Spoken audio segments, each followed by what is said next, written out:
So here's how to create a template in Microsoft Word document.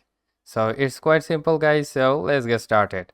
First of all, let me just mention you that this video is not for making or designing a template. Rather than that, we will focus on technical terms. All right.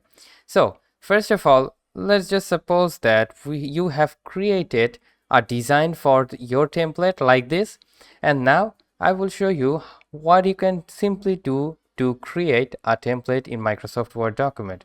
All right. So if you just simply tap on the file and then go with the new option, then you can probably see there are lots of design and lots of templates right over here.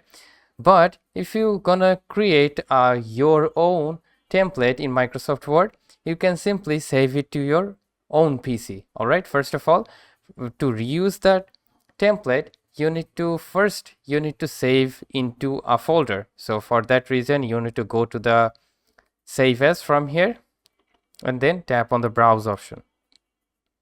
All right, now you can simply go through like my Word templates, and then from here you need to type employee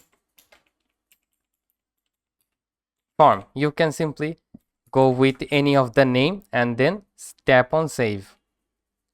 Then you can simply close the Word document, and now let's go through the file that you have saved.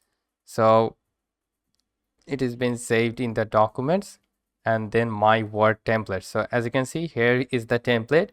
So first of all, you need to open the template.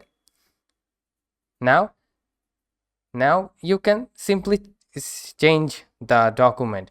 Like as you can see, this is the template. Now you can edit the template like you want.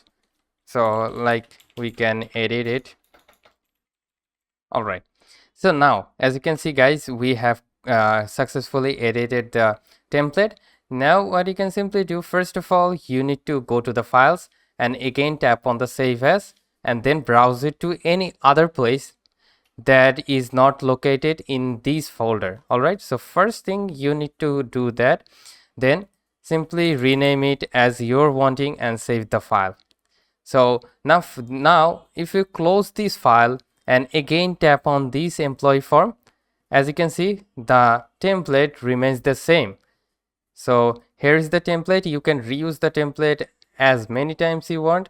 Just make sure to save this template in another place before start working on the template. So that's how you can create a template. Hope this video helps. If yes, please leave a like and have a very good day.